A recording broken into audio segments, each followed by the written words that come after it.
It began with a phone call on a humid Florida afternoon. My son's voice was gentle, the way people sound when they've already decided something. "Mom," he said, "we just need your signature. It's a small update on the house title. Nothing serious." That word "nothing" stuck in my throat. After 40 years in this home, every nail, every receipt, every tax bill carried my name. My husband, David, had built this house with overtime and stubborn love. He used to say, "As long as you have these walls, you'll never be afraid." But fear doesn't knock. It whispers. It hides inside polite sentences and family smiles. By sunset, I found myself holding a crisp folder with my name printed small and theirs printed large. The page looked harmless, but my gut twisted. I didn't know much about law, but I knew how silence changes when people want your signature. That night, I placed the papers beside my bed and stared at them until the ink blurred. I didn't realize it yet, but those pages were never about a house. They were about power, who holds it, who signs it, and who refuses to give it away. The slight. It was a Tuesday in early spring, the kind of quiet morning when the neighborhood smells like cut grass and old paint. I was sorting bills at the kitchen counter, trying to stretch my pension check across another month, when Michael walked in without knocking. He hadn't visited in weeks, not since Christmas. Still, he kissed my cheek, scanned the house, and said, "You really should think about downsizing, Mom." Downsizing? I smiled, trying to sound light. "You mean giving up the only thing that's paid off?" He chuckled. "It's not about money. It's about convenience." Convenience. That's what people say when they want to rearrange your life without sounding cruel. He opened a folder, slid a few pages across the counter, and tapped where my name was printed. "It's just a routine update to the title. The bank suggested it. Easier for taxes, easier for me to help manage your affairs." He said help, but I heard control. The paper was warm from his hand. At the top, my address glared in bold letters, 1436 Willow Lane. My heart gave a small, private ache. David and I had picked that street name because it sounded soft. I skimmed the first page. Too many words, legal phrases stacked like bricks I couldn't see through. I asked, "What's it say, exactly?" He smiled, tight-lipped. "Just a joint ownership transfer. Nothing changes for you. I'll just be added, that's all." I traced the line that said irrevocable. "Why's this one word so big?" He looked annoyed. "Mom, it's just legal language. It doesn't mean anything." That's what people say right before it means everything. The air felt thick. I pushed the papers back toward him. "Leave them here," I said. "I'll take a look later." He hesitated. "I already promised the banker we'd file them this week." The banker? My stomach turned. How long had this been in motion without me? "Then you promised too soon," I said, my voice quieter than I felt. He exhaled hard, the way he used to when I wouldn't buy him sneakers he couldn't afford. "You always make things complicated." I wanted to tell him that complicated was what people called women who read before signing, but instead, I smiled the way mothers do when they're bleeding in silence. He left the folder on the counter. The moment the door closed, the house felt larger, emptier, as if the walls themselves had been listening. I carried the folder to the table, laid it beside my coffee cup, and stared at it. My reflection shimmered faintly in the glossy cover. For a moment, I saw both of us, his certainty, and my confusion layered like tracing paper. I didn't open it again right away. Instead, I looked around the room. The clock David fixed himself. The water stain on the ceiling he never got around to painting. The framed photo of the day we signed our own mortgage papers, our first signature together. Back then, ink meant hope.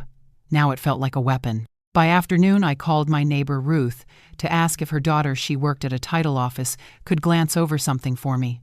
Ruth said she'd check. Her voice turned careful, the way voices do when they sense family trouble but don't want to name it. "Everything okay, Noor?" she asked. "Just paperwork," I said. Always paperwork. That night, I couldn't eat. I poured myself tea and sat by the window, watching the light fade across the porch. The house creaked the way it always did after sunset, wood settling, ghosts whispering comfort. But something else hummed beneath it. a quiet warning. I thought about Michael's tone, the quickness in his eyes. I remembered him at 8 years old, running barefoot through the sprinklers, shouting that he'd never leave me. I remembered believing him. It's strange how betrayal rarely arrives as a scream. Sometimes, it shows up in a suit and a smile, asking for your pen. Around midnight, I opened the folder again. Each page smelled faintly of toner. The text was small, unreadable without my glasses. At the bottom, my signature line waited, blank and accusing. I read until my eyes blurred. Words like grantor, transferor, possession, consideration. It was a foreign language, one that made me feel small. I closed it, exhaled, and whispered into the dark, "David, what would you do?" The refrigerator hummed in answer. I almost laughed. Sleep came late. When I finally drifted off, I dreamed of a pen that wouldn't stop leaking ink. It stained my fingers, my table, the floor. No matter how much I wiped, it kept spreading like truth, once it starts. When morning light cut through the blinds, I made a decision. Not a bold one, not yet, but enough to change the path ahead. I'd read every word. I'd make copies. I'd learn what each clause meant before I signed anything. Because if life was going to test me through paper, then paper would have to answer back. Ledger of truth. By morning, the fear felt organized. I cleared the kitchen table, wiped away the tea rings, and laid out 3 neat piles: bills, bank, house. I've never been a tidy person by nature. David used to tease that my purse was a traveling drawer, but the moment I decided to read before signing, order found me like a lighthouse beam. First, the bills. Florida Power and Light, water, trash, internet. I slid on reading glasses and traced the names. Account holder, Noor Rahim. For every year, for every due date, my name stood like a small fence around the house. I highlighted it. Proof of occupancy, proof of responsibility, proof that when something broke, I was the one who called. Second, the bank. I pulled statements from the file cabinet, the one with the sticky drawer that only closes if you whisper to it. Deposits, pension on the 3rd, small rent from the back room on the 15th. Withdrawals, pharmacy, Publix, the church thrift store when I was feeling generous. I circled the recurring property tax savings transfer David set up before he died, a little automatic tunnel that moved money into a separate bucket we called Lucille. He named it after an accountant on TV who never made mistakes. When in doubt, he'd say, ask Lucille. Third, the house, deed. Title insurance policy from 1991. The last recorded satisfaction of mortgage, stamped and smug. I ran my fingers over the embossed seal and let myself breathe. Paper, yes, but this was our paper, not something brought to my table by a child with a salesman's smile. I made a new binder white, with a plastic sleeve for a cover, and wrote on a card, Ledger of Truth. It made me smile, even if the name was dramatic. I divided it with tabs and slid documents into page protectors. It felt like dressing the past in armor. At 10, I called Ruth's daughter, Elena, at the title office. I can't advise you legally, she said, a phrase she repeated like sunscreen, but I can tell you what certain words mean. She explained irrevocable again, and consideration the value exchanged. If there's no consideration listed and you give up your rights, you're gifting the entire house. In Florida, that can trigger other things, tax issues, Medicaid questions down the line. It's not nothing. Not nothing, I repeated. I wrote it in my notebook. Words mattered. How they were placed, how they were minimized. Nothing was a lid people put on boiling pots. Elena suggested I request a certified copy of the recorded deed from the county records. You have your original, but a certified copy with the clerk's stamp is a nice thing to wave if anyone gets cute. I loved how she put it. If anyone gets cute, I added it to my list. By noon, I was in the car, binder on the passenger seat like a quiet companion. The clerk of court building was chill and fluorescent. I took a number, sat between a man arguing softly about a traffic ticket and a woman filling out a marriage license with hopeful concentration.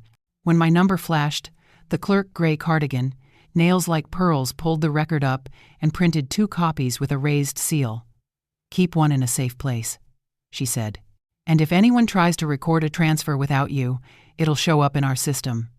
You can sign up for property fraud alerts on the county website." She slid me a small pamphlet. I hadn't known such a thing existed. Fraud alerts, like hurricane warnings for paper storms. Back home, the binder got heavier not from pages, but from what they meant. I logged each step in my notebook with timestamps. 10:2 called Elena. 12:40 obtained certified copies. 1:15 enabled fraud alerts. 1:35 scanned everything to USB. It felt silly at first to record my own day like a detective, but the pen calmed me. Receipts over rhetoric, I told myself. Someday, if someone asked how I knew, I wanted to answer with a date. I called Michael after lunch. "I'm reviewing the documents," I said evenly. "I'll let you know if I have questions." A beat. "Mom, it's really simple. We just need—" "I'll let you know," I repeated, then softened my voice. "How is Emma?" "My daughter-in-law." He said she was fine. He sounded surprised, I'd asked. After we hung up, a text chimed. "Don't overthink. We're just helping." I stared at the period at the end of the sentence, how final it wanted to be. At 3, I drove to Suncoast Credit Union and asked to speak to a manager. Mr. Reyes met me in a glass cubicle. He had kind eyes that gave me courage. I told him what was happening, carefully avoiding accusations. I asked whether any changes had been requested on my accounts. He typed, frowned slightly, then turned the monitor a fraction. "There was an inquiry last week for adding a view-only user," he said. "Not processed. We require you present." He paused. "Mrs. Rahim, may I suggest we set a verbal password and a note on your profile requiring in-person verification for any ownership changes?" "Please," I said. We chose a word David would have liked, Lucille. Mr. Reyes printed the confirmation and asked if I had someone I trusted as a backup for emergencies. I wrote Ruth. He nodded. "We'll add her as an emergency contact only. No access. And I'm putting a senior protection note. Any unusual activity triggers a call to you and to me. Senior protection." The term stung and soothed at once. I signed and felt something loosen between my ribs. On the way home, I stopped at Office Depot for a portable scanner. The clerk showed me one the size of a glasses case. "You can feed pages through saves to a micro SD," he said. I bought it, a second USB, and a small fireproof pouch. I was arming myself not with a weapon, but with redundancy. At dusk, I sat at the kitchen table and scanned.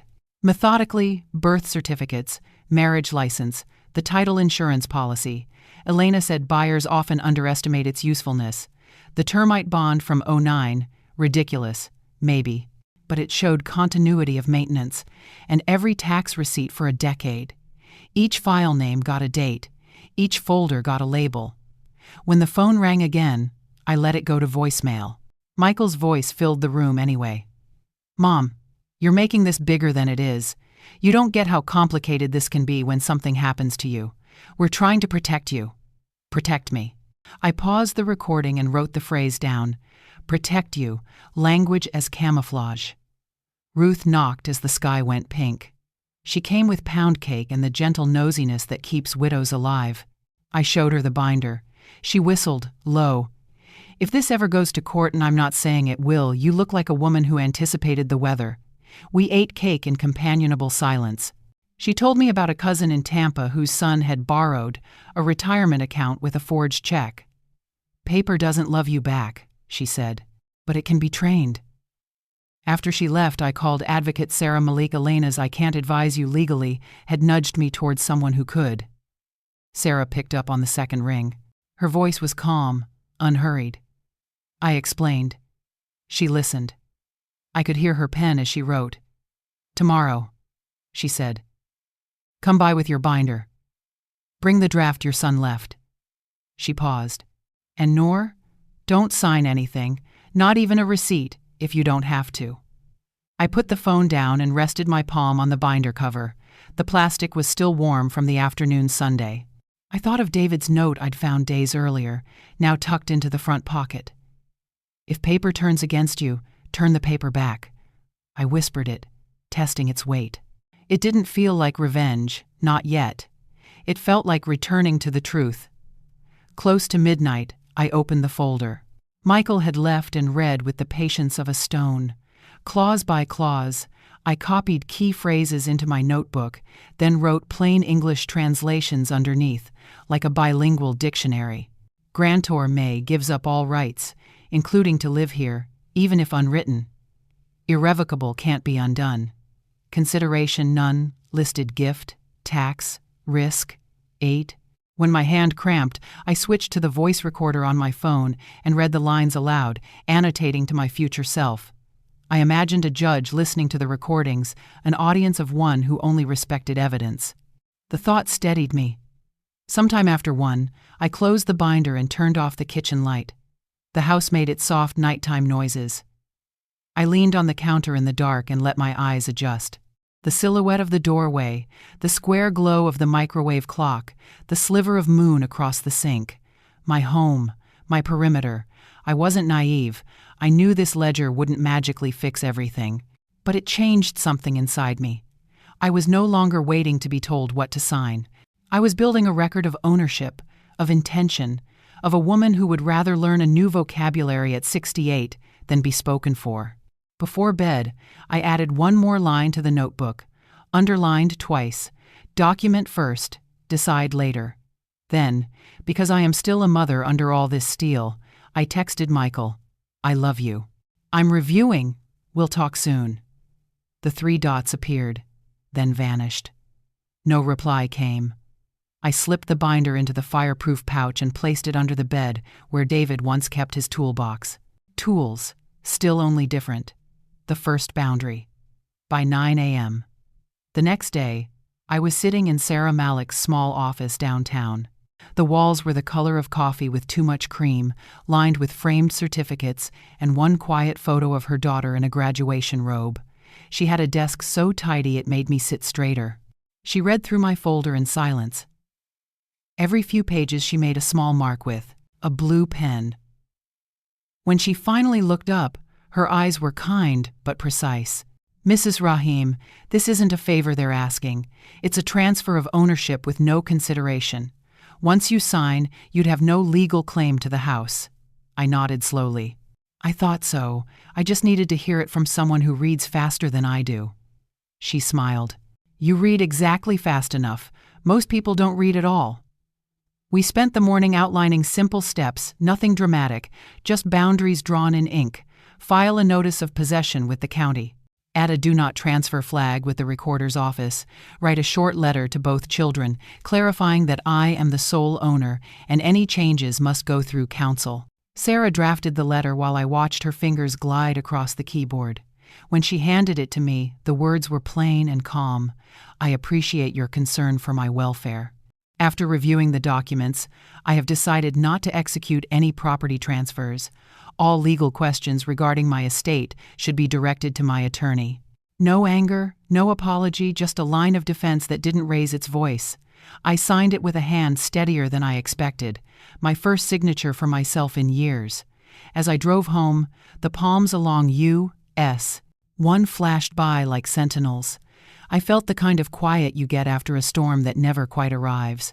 Back at the house, I printed 2 copies of Sarah's letter, slipped one into each child's envelope, and mailed them certified. Then I brewed coffee and waited for the silence to shift. It did by evening. Michael called first. Mom, you hired a lawyer? Are you serious? I am, I said softly. She's helping me stay organized. This is ridiculous. You're acting like we're criminals. I'm acting like an adult with paperwork. A pause stretched. Then he sighed long, heavy, the sound of someone realizing they've lost the easy route. Fine, do what you want. I said, and ended the call before guilt could answer back. That night I changed the locks. Not the whole door yet, just the deadbolt. The locksmith was a young veteran named Tyler who hummed while he worked. When he asked what happened to the old lock, I said, it forgot who it was keeping out. He smiled without asking more. By midnight, the new key turned with a soft click that sounded like closure. I wrote in my notebook, boundary has shown. My home, my key, my signature. Everything else negotiable. Then I underlined it twice. I didn't feel victorious. I felt human, tired, trembling, but unbroken. The house seemed to breathe with me again. The breach. The first breach came on a Sunday morning. I was folding laundry, a small mountain of towels that still smelled faintly of ocean air from the dryer sheets I liked. The doorbell rang 3 short chimes, my son's pattern. I smoothed my hands down my jeans and went to answer. Michael stood there with a man I didn't recognize, both wearing polite smiles that felt borrowed. The stranger held a metal case. "Mom," Michael said, "this is Caleb. He's a locksmith. We're just replacing your locks, these old ones jam. It's for your safety." My heart thudded once, hard. "Who asked for that?" I said quietly. "I did," he replied. "The neighbors were worried. We're taking care of things." Caleb shifted, uncomfortable. He was young, his tool bag hanging from one shoulder like guilt. "Stop," I said, stepping between them and the door. "No one touches that lock." Michael's smile cracked. "Mom, you're being paranoid. You don't understand how bad this neighborhood's gotten." "I understand perfectly. Leave." He exhaled sharply. "You're making this hard for everyone. I'm trying to protect you." There it was again, protect. The same word people use when they want power to sound noble. Caleb's gaze darted between us. "Ma'am, I'm just here for the work order." "Whose name is on it?" I asked. He opened the clipboard, mumbled, "Not yours." "Then you don't have permission," I said, my voice firm now. "You can step off my porch." He hesitated, then nodded. "Yes, ma'am." He packed his tools with the slow, apologetic movements of someone who'd realized he was in the middle of family crossfire. When he left, the sound of his van pulling away was the purest silence I'd ever heard. Michael stayed rooted, jaw tight. "You're letting strangers dictate how you live." "I'm letting no one dictate anything," I said. "That's the point." He looked at me like I'd spoken another language. "You've been talking to that lawyer too much." I almost laughed. "Just enough." He muttered something about being done and walked off the porch. Gravel cracked under his shoes, loud and final. I locked the door behind him, not out of spite, but habit. Inside, I stood for a while, listening to my own pulse. It was steady. Fear hadn't left, but it had changed shape, becoming focus. I sat at the table and wrote in my notebook. April 14, 10:37 a.m. Michael attempted lock change via unauthorized locksmith. Caleb, Coastal Keys van, FL tag 52RBY9. Stopped prior to action. Witnessed by neighbor across street. I took a picture of the van from the window before it turned the corner. Evidence. My hands shook, but the camera didn't blur. That afternoon, I emailed Sarah a summary. She called within the hour. "You did everything right," she said. "Tomorrow we'll file a simple notice unauthorized alteration attempt. It keeps a paper trail." Then she added something that steadied me. "People often escalate before they retreat. Expect more pressure, not less." She was right. That night, a text from Michael. "You've turned this into a war. We were just trying to help." I didn't reply. The typing dots flashed, vanished, then came back. Dad would be ashamed. That one pierced. David's name used like a blade. I closed the phone and set it face down on the table. Sometimes the only defense left is silence. To fill the quiet, I turned on the scanner and fed in the photos and notes from the morning. The steady hum became a kind of breathing, a reminder that even machines know how to keep a record. Before bed, I changed the Wi-Fi password, locked my file drawers, and hid the new key under the potted fern by the window. Old habits die hard. I thought of the phrase David used to say whenever life got slippery, "Never sign away what you can prove you built." I whispered it like a prayer. Lying in the dark, I felt a mix of exhaustion and something new resolve that didn't need an audience. The alley. By the next morning, I had stopped waiting for apologies. What I needed were witnesses. Sarah met me at her office with a calm smile that made the noise in my head settle. I handed her the photos, the text messages, my notebook pages filled with dates and times. She skimmed them quickly, nodding. "You've already done half my work," she said. "Most people don't document. They just react." "I've spent my life keeping grocery receipts," I said. Turns out it was training. We laughed softly. It was the first real laugh I'd had in weeks. Sarah leaned back in her chair. Here's what we do next. We'll file an affidavit of ownership with the county clerk and a senior fraud alert with your bank. We'll also send a cease and desist notice to your son civil, not criminal for now. I flinched at the word criminal. He's still my child. And you're still his mother, she said gently. But law doesn't read emotion, it reads evidence. She opened her calendar. I can accompany you to the bank tomorrow. Sometimes, having counsel present keeps staff careful. Institutions listen differently when paper carries a letterhead. I nodded. The idea of facing another clerk alone made my chest tighten. She gave me a folder labeled Protective Measures. Inside were pamphlets. Elder Financial Exploitation Prevention Act, Title Fraud Resources for Homeowners, Living Trust Options in Florida. She walked me through each one like a teacher patient with a nervous student. Think of this as armor, she said. You don't go into battle to hurt anyone. You go in so they can't hurt you. Before leaving, I asked the question that had been gnawing at me. Do you think he meant to steal it? Or did someone convince him this was normal? Sarah closed the file and looked at me for a long moment. Both can be true. People justify almost anything if they tell themselves it's for someone else's good. The drive home was long, traffic heavy along the causeway. I kept one hand on the steering wheel and one on the folder, like it was something alive. At a red light, I opened the window. Warm air rushed in, carrying salt and the smell of rain. For the first time, I let myself cry, not the loud, cinematic kind, but small, private tears that barely reached my jawline. When I got home, Ruth was waiting on my porch with her usual basket of muffins. You look like a woman who's about to build a wall, she said. Maybe just a fence with locks that work, I replied. We sat in the living room while I explained what Sarah had planned. Ruth listened, eyes narrowing at the right places, nodding when I mentioned lawyers and affidavits. She sounds like a keeper, Ruth said. A woman with a folder labeled Protective Measures is my kind of person. I smiled, grateful for her humor. It was easy to drown in the legal language, but laughter kept me human. That night, I read every pamphlet until my vision blurred. I learned about quitclaim deeds, warranty deeds, transfer on death instruments terms that used to float above my head, now anchored to meaning. Each one was a way paper could bless or betray. I made a new tab in my binder, Allies. Under it, I wrote 3. Names Sarah, Law, Mr. Reyes, Bank, Ruth, Witness. The list looked small but strong. The next morning, Sarah met me at Suncoast Credit Union. Mr. Reyes recognized me immediately. When he saw Sarah beside me, he straightened in his seat. I've already added the verbal password and fraud alert, he said. But I'd like your attorney to confirm the notes. Sarah leaned forward, voice calm but firm. Please attach a written statement that no joint account holders are to be added without notarized consent. We'll also require dual verification for any wire transfers. He nodded, typing fast. Done. Then he turned to me. We can print a copy for your records. When he handed it over, I noticed the header. Customer Protections. Senior Safeguard Protocol.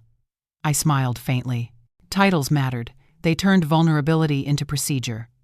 On the drive home, Sarah asked, Do you want to record a living trust now or wait until this storm passes? Wait, I said. I want to know what peace feels like again before I rewrite my future. She nodded, approving. That's fair. At home, I placed the bank document into the binder under a new sub-tab labeled Institutional Safeguards. My handwriting shook, but the letters were legible. I texted Michael later, short and clear. Met with the bank today. Everything's fine. No need to worry about the house. It's secure. No reply came. Just a delivered check mark sitting there, like a stone. That evening, I cooked for the first time in days chicken soup, heavy on garlic the way David liked it. The rhythm of stirring brought me back to myself. I realized something then. I wasn't fighting my children. I was fighting confusion, and the only weapon that worked was clarity. At 10 p.m., I wrote in my notebook, Lesson #2, Every boundary needs a witness. Lesson #3, Law is not love, but it can protect what love once built. Before bed, I placed the Protective Measures folder beside the lamp. It felt less like paperwork now, and more like a quiet companion, a reminder that even the smallest alliances can turn the tide. The institutional test. A week later, the sky cracked open with Florida rain, the kind that turns driveways into mirrors and muffles everything. I was brewing coffee when my phone rang. The number flashing on the screen looked familiar. Suncoast Credit Union. "Mrs. Rahim?" the voice said, polite, measured. "This is Jenny from Account Services. We just wanted to confirm, did you request to add your son, Michael Rahim, as a joint owner on your primary checking?" My heart tripped. "No, absolutely not." A pause, then a careful tone. "Thank you, ma'am. We'll freeze any pending changes and flag your file for review. It appears a digital authorization form was submitted using your existing signature image." Existing signature image. I gripped the counter to steady myself. He'd used one of my scanned forms, probably from old insurance paperwork. When the call ended, I sat for a long minute, letting the coffee go cold. Then I did what Sarah had taught me: document before reaction. I wrote down the time, the name of the employee, the summary of the call. Evidence first, panic later. I called Sarah. She answered on the second ring, her tone instantly alert. "We'll go together," she said. "Stay home until I get there." By noon, we were in Mr. Reyes's office again. His expression hardened when he saw the printout of the digital request. "We take this seriously," he said. "Our fraud department will escalate it today." Sarah read over the paper, eyebrows tightening. This wasn't a clerical error. Someone used a PDF signature overlay, probably from a previous document. Mr. Reyes sighed. "It happens more often than you'd think." I felt my voice shaking. "He used my name to make himself owner." Sarah touched my arm. "And that's why we keep records." "You did everything right, Noor." We spent the next hour filling out affidavits. I learned terms I never wanted to know: identity verification protocol, signature replication fraud, affidavit of non-consent. Each form was both shield and scar. When we finished, Mr. Reyes handed me a copy of the bank's internal notice. "You'll receive written confirmation by mail," he said. "We're also placing a 10-day transaction hold. No one, including staff, can alter this account without your physical presence and 2 forms of ID." It was good news, but my stomach still churned. Paperwork can protect, but it can't erase betrayal. Outside, rain hammered the parking lot. Sarah and I sat in the car for a while, neither of us speaking. Finally, she said, "People think systems like banks are neutral. They're not. They move with whoever sounds more confident. You did the right thing by showing up." I nodded, staring through the windshield. Confidence used to be his language, not mine. "Then learn to speak it," she said. That night, I set up a small folder labeled Financial Fortress. Inside, I placed the bank affidavits, the fraud alerts, and my handwritten notes from the call. Then, for the first time, I logged onto my computer and changed every password I had. New logins, new questions, new answers. Under Mother's maiden name, I wrote "None of your business." It made me laugh quietly but honestly. A few days later, a letter arrived from the bank confirming the fraud report. Attached was a photocopy of the digital form, my signature floating neatly under words I hadn't written. I stared at it, at the perfect imitation of my hand. It looked right, but it felt wrong, like someone wearing your face while lying to you. I filed it in the binder, beneath a note: "Forgery is still flattery in disguise." That evening, Ruth came by with soup. She listened while I explained everything, shaking her head. "Honey, if you ever doubt you're strong, remember this: you learned to fight a digital thief before most of us figured out Zoom." I smiled weakly. "Strength feels like exhaustion." "It usually does," she said. After she left, I sat at the table with my tea and the binder open to a fresh page. I wrote, "Lesson #4 systems bend toward paperwork, not people." Lesson #5 speak their language before they use it to erase you. The sound of the pen scratching steadied me more than the tea. That night, the house felt heavier but also anchored. Every step I'd taken, filing notices, securing accounts, creating records, was like laying bricks under the foundation of my own peace. When the phone buzzed again near midnight, I didn't have to look to know who it was. You made me look like a criminal, Mom. I turned the phone face down and whispered into the dark, "No, Michael. You did that all by yourself."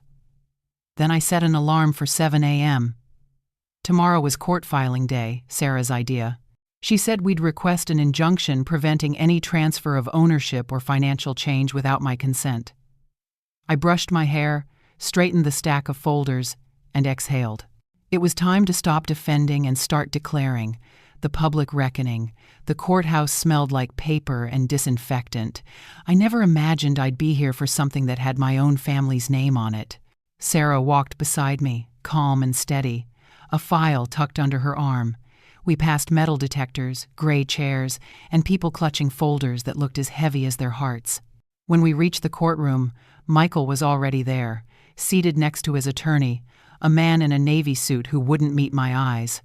Michael looked different, tired maybe, or just defensive. I couldn't tell which hurt more, that he was there at all, or that I wasn't surprised anymore. Sarah squeezed my hand before standing. "Your Honor," she began, "my client, Mrs. Noor Rahim, seeks an injunction preventing any unauthorized transfer of her property or finances. Evidence will show a pattern of coercive attempts to deprive her of legal ownership under the guise of protection." Her voice didn't tremble. It didn't need to. She let the document speak. She handed the judge our ledger copies of the deed, the forged digital request, the locksmith incident log, the notarized letters. Each page a quiet witness. Michael's lawyer stood next. "This is a misunderstanding, Your Honor. My client merely wished to ensure his mother's well-being. There was no coercion, only concern." Sarah's reply was simple. "Concern doesn't require forged signatures or changed locks." The courtroom went still. The judge adjusted her glasses, eyes flicking between us. "Mr. Rahim, did you submit these documents under your mother's name?" Michael's mouth opened, then closed. I was advised. "Answer directly." He hesitated. "Yes, but I—" The judge raised a hand. "That's enough." I sat so still my heartbeat echoed in my ears. It wasn't triumph, I felt it was mourning. For the boy who once held my hand crossing the street, now caught crossing lines he didn't understand. The judge read through the exhibits slowly. Finally, she looked at me. "Mrs. Rahim, you've kept impeccable records. I wish more people did."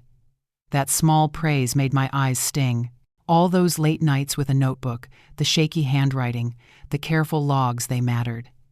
After reviewing the file, the judge spoke with quiet finality. "This court grants an immediate injunction prohibiting any property transfer, bank modification, or legal filing involving the petitioner without her direct consent. Violations will be treated as fraud." Sarah's hand brushed mine again, steadying, not celebratory. I nodded. When we left the courtroom, reporters weren't waiting. No headlines, no cameras. Just rain streaking the windows and the low hum of elevators. Justice, it turns out, rarely makes noise. In the hallway, Michael caught up. His expression was unreadable. "You made me look like a thief," he said softly. "I didn't make you look like anything," I said. "You showed the court who you were. They just wrote it down." He looked away, jaw clenched. "You'll regret this when you're alone." "I already was," I said. Sarah called the elevator. Neither of us spoke until the doors closed. "Inside," she said, "he might appeal. Or he might disappear for a while. Either way, you're protected now." "Protected," I repeated. The word didn't sound like victory. It sounded like survival. That evening, Ruth came over with takeout and a bottle of sweet tea. She hugged me so tightly I nearly cried. "You did it," she said. "You made them listen." "I made them read," I corrected, and we both laughed. Later, after she left, I stood on the porch watching the rain lighten into mist. The world looked the same, my fence, my mailbox, the cracked driveway, but something deep had shifted. For the first time in months, I felt safe enough to exhale. Still, a hollowness lingered. Winning doesn't always bring peace. Sometimes it just leaves room for the ache. I walked inside, picked up my binder, and added one last page under court orders. the signed injunction, the official seal pressed like a quiet heartbeat into the paper. Then I wrote one final note for the day. Lesson #6. Justice doesn't return what was lost, it only stops the taking. I closed the binder gently, as if not to wake the ghosts. The aftermath.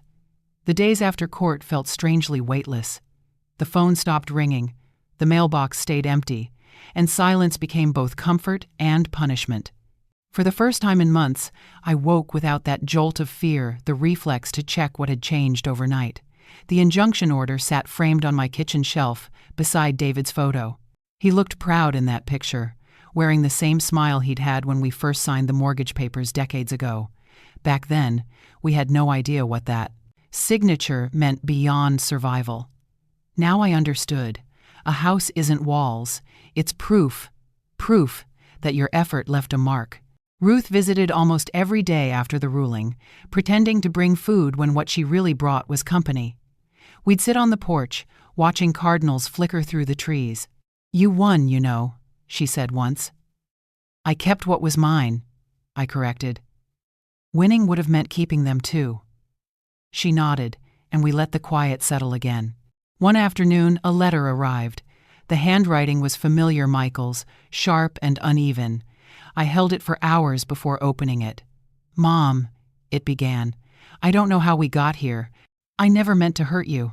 I thought I was helping, I swear. Things got out of control. I'm sorry. There was no signature at the end, just space." I folded the page and placed it inside the binder, between the bank affidavits and the court order. Not forgiveness, not evidence, just memory. That night, I walked through each room, touching the corners of the walls like they were wounds that had finally scarred over. The floor creaked the same way.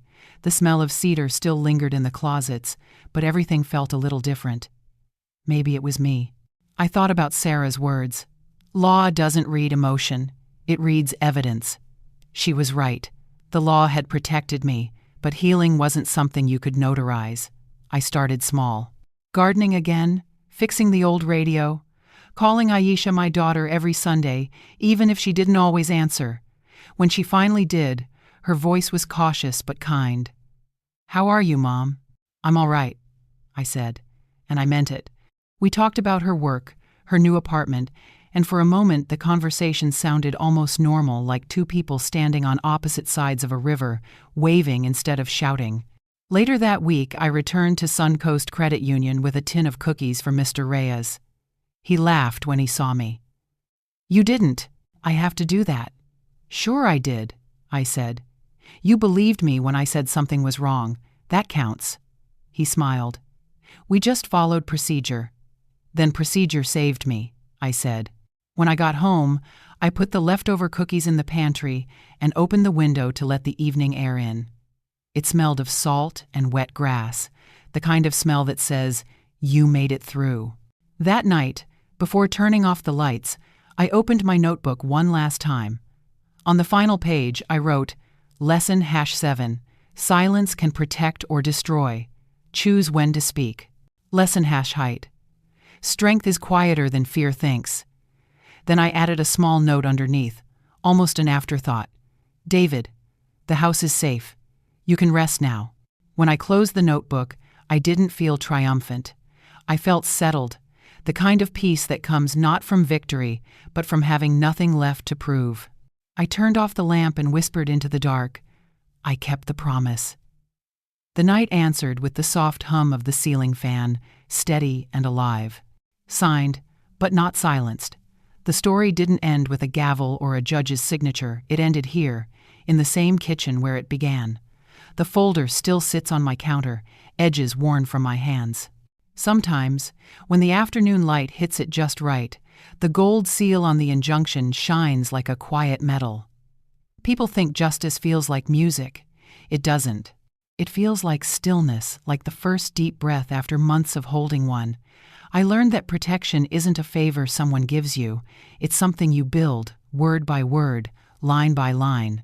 The law didn't return my children to me, but it returned my name to my own property, and maybe that's a kind of grace.